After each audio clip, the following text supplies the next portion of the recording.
Merci et bienvenue à ce nouveau numéro d'Hebdo Santé sur Medi 1. Nous parlons cette semaine du syndrome de l'intestin irritable, communément appelé colopathie fonctionnelle. Très répandue sur le continent, c'est une maladie sans gravité, mais responsable d'une gêne importante. Comment reconnaître ce syndrome de l'intestin irritable, donc la colopathie fonctionnelle? Nous allons voir tout cela avec Dr Eddy Eric, que nous retrouvons avec beaucoup de plaisir sur le plateau d'Hebdo Santé. Bonjour docteur. Bonjour monsieur Eustache. Alors vous êtes médecin généraliste, c'est bien ça? Effectivement. Merci beaucoup docteur. On ne peut pas parler de colopathie fonctionnelle sans parler donc d'aliments. C'est la raison de votre présence sur notre plateau, monsieur Avi Dofou Jean-Louis. Bonjour. Bonjour monsieur Eustache. Alors vous êtes nutritionniste, diététicien. Effectivement. C'est bien ça. C'est ça. En tout cas, merci donc à tous les deux d'avoir accepté de participer à cette émission et de faire la lumière donc sur la colopathie fonctionnelle dont on entend parler de plus en plus. Pour commencer, je vous propose donc de voir ce témoignage de cette dame qui vit donc avec cette maladie, la colopathie fonctionnelle, depuis bon nombre d'années. C'est un élément réalisé par Ferdinand Kouakou. Je souffre de la colopathie depuis plus de 20 ans. Disons que je vis avec. Tout est parti de ballonnement à répétition. À un moment, j'avais le ventre toujours ballonné jusqu'à ce que je n'arrive plus à respirer. C'était vraiment compliqué. Je rote par le haut, je rote par le bas. Vous voyez ce que ça veut dire. Et puis, il a fallu que j'aille voir un médecin. Quand je suis allée, ils ont fait une échographie. Il y avait trop de gaz dans mon corps. C'est parti de quoi? De mes habitudes alimentaires. En tant que sudiste, en tant qu'AMI, c'était le foutou 24 heures sur 24. Les bonnes sauces, la sauce graine, la sauce arachide. Bon, on me l'a interdit maintenant. Et vraiment, ça a été difficile. Je n'arrivais même pas à dormir. Vraiment, on n'est pas à l'aise. On est en plein milieu de personnes là. On passe tout le temps à rôter. On a envie de faire du vent. Non, c'était compliqué. Et quand je suis allée, on m'a même traité au CHU de très chez un spécialiste. Et d'abord, c'était le régime alimentaire. Fruits, légumes, eau minérale. D'abord fruits, légumes pendant environ 3 mois, j'ai perdu du poids et c'était les sauces feuilles, vraiment plus de foutou, plus de féculents. C'était vraiment compliqué pour quelqu'un qui a toujours mangé du foutou.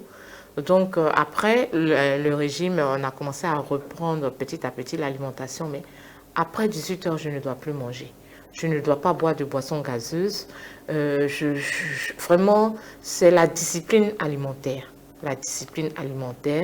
Et je fais du sport, je marche beaucoup et aussi il y a la bonne humeur, quand on rit aussi ça fait du bien et puis veiller à ne pas être constipé.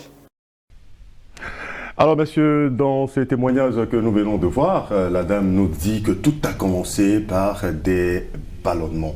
Est-ce que c'est le principal ou l'un des signes de la colopathie fonctionnelle? Il faut dire que déjà, je vous remercie pour l'invitation. Ça nous permet de sensibiliser toute la population ivoirienne et toute l'Afrique. Il faut dire que nous voulons miser sur la médecine préventive plutôt que la médecine curative. D'accord. Et elle a parlé tout à l'heure de ballonnements abdominaux. Il faut dire que dans la colopathie fonctionnelle ou dans le syndrome de l'intestin irritable, il y a 2 signes fonctionnels, notamment des douleurs abdominales et le trouble du transit.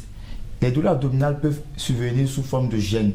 Et ces douleurs-là peuvent être partout dans l'abdomen, à savoir le flanc droit, le flanc gauche, périombilical, même pelvien.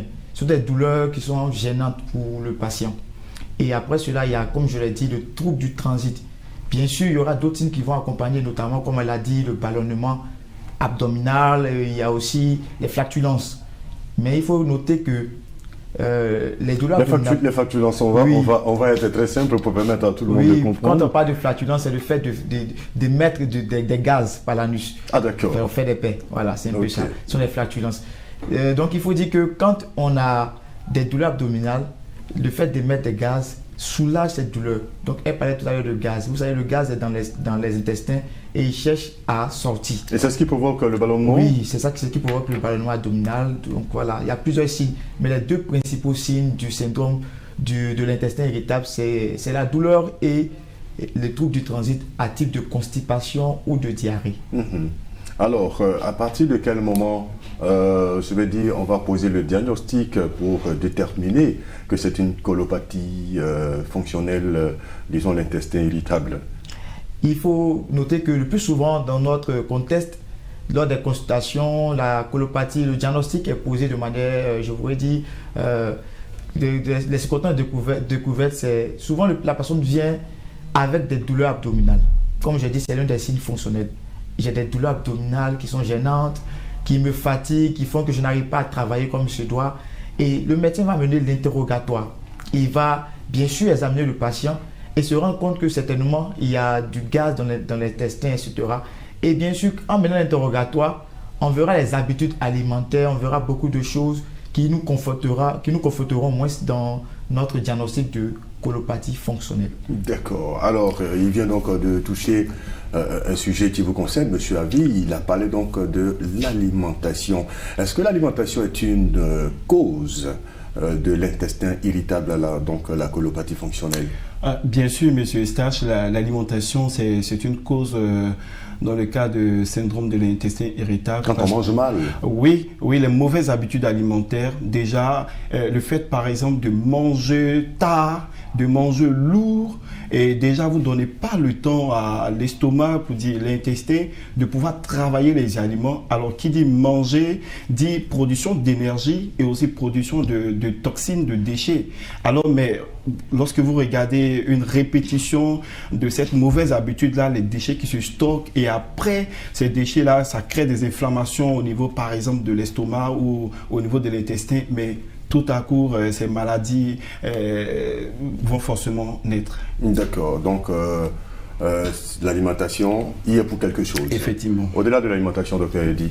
Au-delà de l'alimentation, je vais revenir rapidement sur l'alimentation. Comme il a dit, vous savez, on parle de colopathie ou syndrome de l'intestin irritable. Donc, c'est une colopathie, c'est la maladie du côlon. Le côlon, c'est le gros intestin. Lui, il achève le processus de digestion lorsque nous mangeons par l'élaboration et l'évacuation des selles. Donc, quand il y a un souci, vous comprenez par là que bien sûr, il y aura une accumulation de gaz, comme l'a dit M. Avi. Donc, il y a l'alimentation qui joue beaucoup dans le cas du syndrome de l'intestin irritable, mais il y a aussi le stress. Vous savez, ce sont des pathologies qui sont un véritable problème de santé publique pour nous en Côte d'Ivoire parce que on est beaucoup stressé de nos jours dans nos entreprises, dans la bourse, etc. Pour un étudiant, il y a beaucoup de stress et la mauvaise habitude alimentaire, comme il a dit, vient pour aggraver le tableau. D'accord, c'est vraiment inquiétant. Je voulais qu'on parle de traitement, mais on va revenir donc au traitement tout à l'heure. Nos téléspectateurs ont également des préoccupations concernant donc la colopathie fonctionnelle. Ferdinand Kwaku est allé donc recueillir leurs questions. On va donc voir ça ensemble et puis on revient. Bonjour docteur, j'aimerais vous poser une question très pertinente. La question est la suivante. Est-ce que la colopathie donne vraiment mal au dos? J'aimerais savoir, docteur, quels sont les aliments qui sont conseillés pour les personnes souffrant de colopathie et les aliments qu'ils doivent éviter?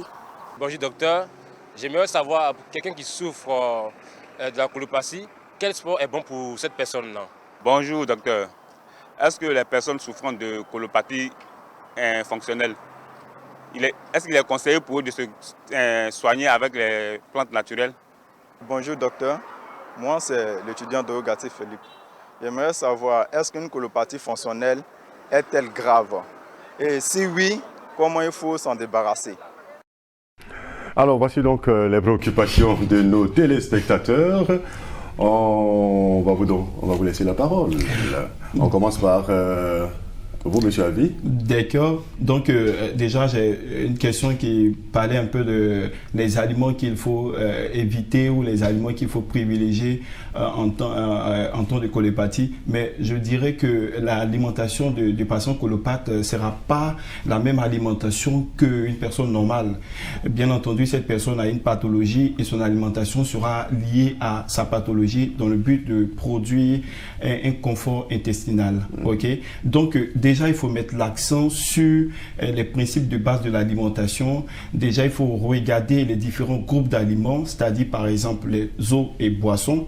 Déjà, alors la personne colopathe doit éviter les boissons gazeuses.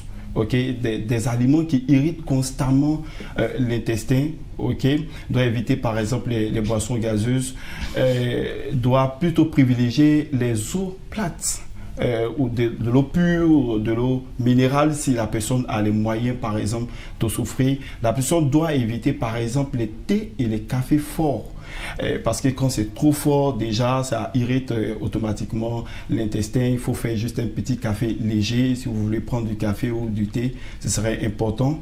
Et déjà aussi, il faut regarder au niveau des produits laitiers.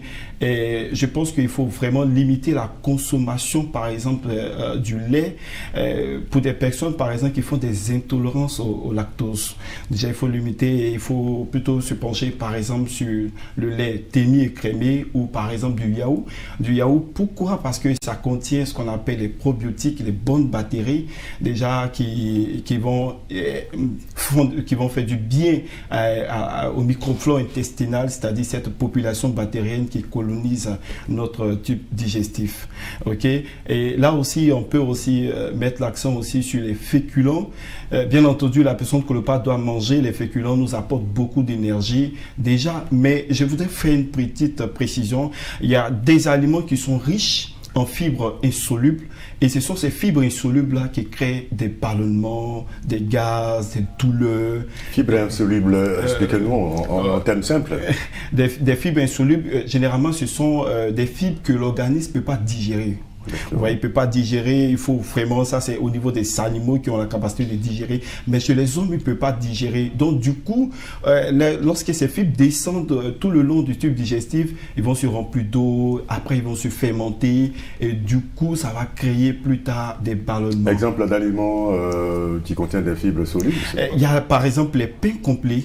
Les pains complets, les céréales complètes, les pâtes complètes qui contiennent des fibres insolubles. Et pourtant, on nous dit que c'est très bon pour la santé. Effectivement, c'est bon pour la santé, mais dans ce cas, par exemple, de pathologie, il faut carrément retirer ça et plutôt remplacer ça, par exemple, par du pain rassis. D'accord. Donc, lorsque la personne souffre d'un, je veux dire, d'un côlon irritable, d'un intestin irritable, ça lui est déconseillé. Oui, c'est lui est déconseillé automatiquement. Il faut plutôt privilégier, par exemple, du pain rassis, comme je le disais, c'est-à-dire le pain couché, dans d'autres appellations, le godio, le pain godio, ou les biscottes. La personne peut privilégier ça. En dehors de ça, la personne peut manger du riz, mais du riz blanc, pas du riz complet. Mais du riz blanc, parce qu'on a pris le temps d'enlever toutes les fibres qui pouvaient lui créer des problèmes. La personne peut manger son placali tranquillement, peut manger sa pomme de terre. À une proportion que vous allez lui conseiller. Oui, effectivement, parce que déjà, chaque patient aura ses paramètres qui lui sont propres. En fonction de ces paramètres, on va déterminer les quantités qu'il faut afin de pouvoir l'aider à s'alimenter mieux. D'accord. Comme la dame l'a dit dans son témoignage à l'entame de l'émission, il faut une discipline alimentaire. Effectivement. D'accord. Docteur, il dit les autres préoccupations. Oui. Il y a l'un des téléspectateurs qui a demandé est-ce que la colopathie donne forcément, mal au dos? Il a dit c'est une question pertinente. Donc, on va répondre à sa question pertinente. Bien sûr. Et nous sommes là pour ça aujourd'hui. Merci au nutritionniste qui a vraiment bien détaillé le régime hygiéno-diététique. Il faut dire qu'il y a des signes qui ne sont pas forcément reliés à l'intestin, mais qui interviennent, qui apparaissent aussi dans la colopathie fonctionnelle, notamment des céphalées, des vertiges et des mal de dos, comme il a dit, des maux de dos. Il a dit un mal de dos. Il a dit est-ce que quelqu'un qui a la colopathie peut avoir un mal de dos? C'est possible aussi dans la colopathie. D'accord. Une autre préoccupation, c'est est-ce qu'il y a un sport approprié pour les personnes souffrant de colopathie? Il y a effectivement un sport qui est approprié, celui de la natation. Il est vraiment recommandé pour les patients souffrant de colopathie fonctionnelle. C'est un sport qui est complet, qui leur permettra de se relaxer et d'être à l'aise. Voilà, ça c'est un sport qui est recommandé. Il y a plein d'autres questions aussi qui nous ont été posées. Notamment, ils ont demandé est-ce que la colopathie est grave. Il faut dire que la colopathie, c'est vraiment une maladie qui est bénigne, qui n'est pas grave dans la plupart du temps. C'est une maladie qui est bénigne, qui n'a pas vraiment de grandes conséquences, mais c'est une maladie qui a plutôt des retombées.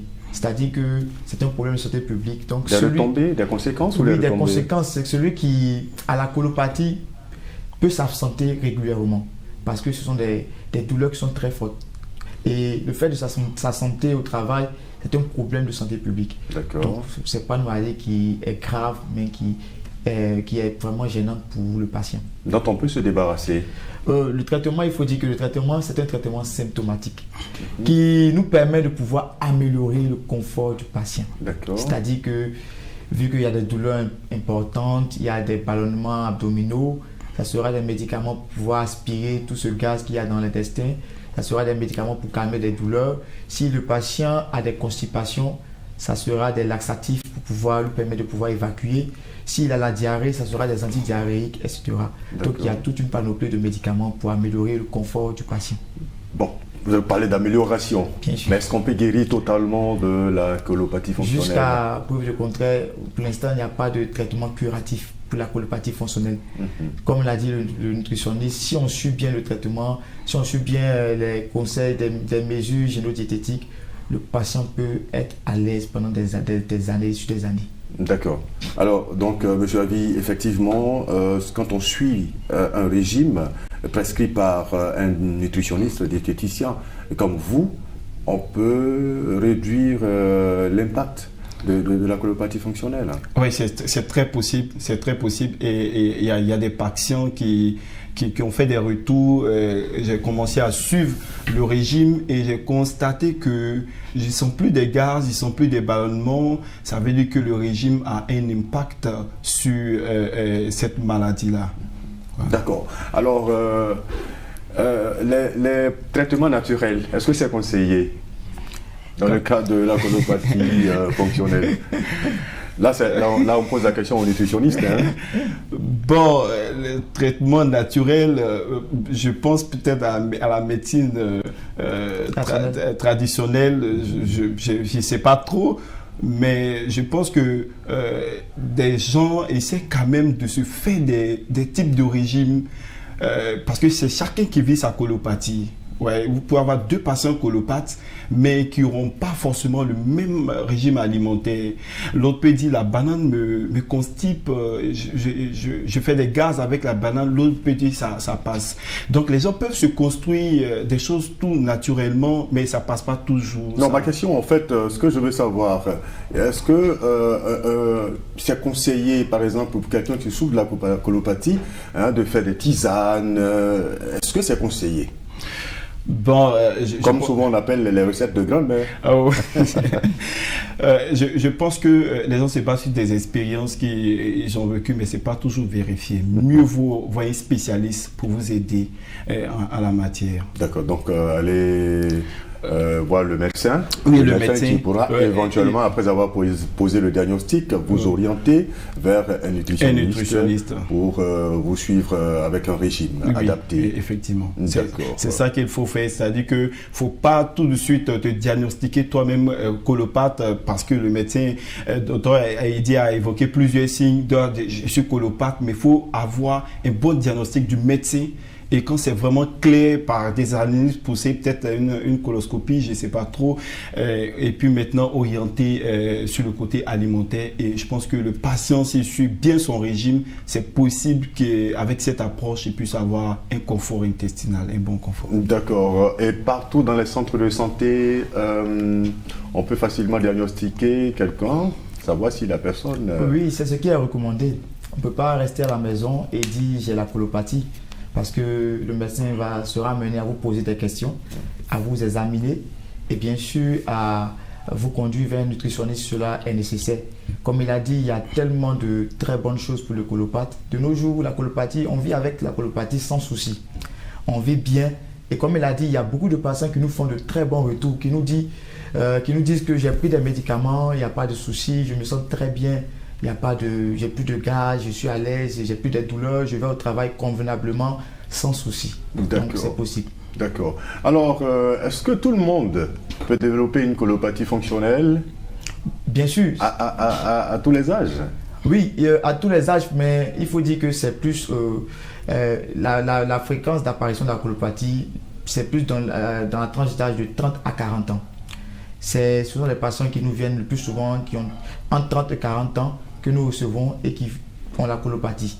Mais comme je l'ai dit, c'est lié à la mauvaise hygiène alimentaire, mais aussi au stress qui est vraiment très récurrent chez nos étudiants. Ça fait que de nos jours, il y a des étudiants qui viennent, qui sont dans l'ordre de 20 à 30 ans qui ont des colopathies, que nous recevons aussi dans nos centres de santé. D'accord. Alors donc, pour quelqu'un qui est très souvent ballonné, qui fait souvent du gaz, hein, vous l'avez appelé dans votre thème les flatulences. Les flatulences, hein, c'est conseillé d'aller voir tout de suite un médecin. Bien sûr, c'est conseillé d'aller voir un médecin quand on constate ces signes que j'ai décrits plus haut. Et ça sera bon parce que vous avez parlé tout à l'heure des tranches d'âge. Quand les personnes viendront nous voir, nous on verra si c'est vraiment le diagnostic de la colopathie ou bien si c'est une autre maladie qui est en train d'évoluer. Pour des personnes qui sont âgées au-delà de 50 ans, bien sûr il y aura des examens comme l'a dit M. Avi, des coloscopies et autres pour voir s'il n'y a pas un processus cancéreux qui se fait en bas, etc. Donc c'est important de venir voir le médecin qui fera un diagnostic clair, précis et qui vous mettra directement sous traitement pour que vous puissiez vous porter le mieux possible. D'accord. Alors, est-ce qu'il y a quelque chose qu'on n'a pas dit au sujet donc, de l'alimentation, la colopathie et l'alimentation, Monsieur Avi? Je pense qu'il faut, tout à l'heure, le docteur Eddy, elle a dit, nous voulons une médecine préventive que curative. C'est très important. Nous voulons aussi, dans le cas de la colopathie, avoir une alimentation préventive. Déjà, avoir une alimentation préventive, il faut que chacun apprenne à se soigner continuellement, jour à jour, parce que chaque jour on mange et chaque jour, il faut nettoyer les déchets. Déjà, il faut avoir une alimentation qui est variée, qui est équilibrée et qui est diversifiée. Ce qui est encore intéressant, c'est qu'en Côte d'Ivoire, la gastronomie ivoirienne est tellement vaste. Et peut-être le problème, c'est qu'on a du mal à peut-être utiliser les aliments et voilà. Donc, une alimentation équilibrée en termes de macronutriments, de glucides, de lipides, de protéines. Il faut manger les quantités qui te vont. Il ne faut pas manger au-delà de ce qui est... Mais comment savoir que, moi, voici la qualité, la quantité qui me va? Mais il y a des signaux, on n'écoute pas les signaux du corps. Il y a les signaux, quand vous mangez, écoutez vos signaux intérieurs. Ça vous signale que vous êtes rassasié. Il faut s'arrêter. Il faut s'arrêter. D'accord. Ok. En termes de conseils, docteur Eddy, qu'est-ce que vous pouvez donc dire à toutes ces personnes qui nous regardent pour ne pas arriver donc à développer une colopathie fonctionnelle? Déjà, le nutritionniste qui est bien placé a donné de très bons conseils. C'est de véritablement faire attention à tout ce qui est alimentation. Comme il a dit, nous voulons miser plus sur la prévention. Ici, les gens on mange un peu à satiété, on mange comme on le veut et on mélange des boissons, comme il a dit, gazeuses. On boit des boissons gazeuses et on abuse un peu de toutes ces boissons gazeuses-là. Moi, je veux sensibiliser tout le monde à faire attention à tout ce qui est gazeux, à faire attention à tout ce qui est alimentation. Il a dit tout à l'heure, on mange et il y a des signaux qui nous montrent que nous sommes rassasiés. Et aussi, il ne faut pas oublier le fait que manger après 20h, 21h, ce n'est pas bon. Ce n'est pas vraiment intéressant. Tout à l'heure, dans l'élément, la dame en question nous disait qu'elle mangeait bien. Elle mangeait du foutou, elle mangeait vraiment des sauces, graines, etc. Et elle mangeait cela à tout moment. Il y a des personnes qui peuvent manger ces aliments, le foutou, matin, midi et soir, et très tard dans la nuit. Et ça, c'est difficile parce que l'estomac doit digérer, etc. Et ça crée le plus souvent la colopathie. Donc, le conseil, c'est de manger sainement et de manger aux heures indiquées. Aussi, il ne faut pas oublier que si on est déjà colopathe, il faut chaque jour aller aux toilettes. C'est-à-dire que faire l'effort d'évacuer ce qui est déjà dans l'intestin, dans le gros intestin. Donc, il faut éviter la constipation. Bien sûr, il faut éviter la constipation. Donc, chaque jour, quand on évacue, ça apportera un meilleur confort au patient. D'accord. Alors, est-ce qu'on peut dire, pour terminer rapidement, est-ce qu'on peut dire que la colopathie fonctionnelle fait partie donc de ces maladies dites de civilisation? Déjà, je pense que oui. Je pense que oui, parce que c'est dû par exemple au changement de comportement alimentaire, ce qu'on appelle communément la transition nutritionnelle.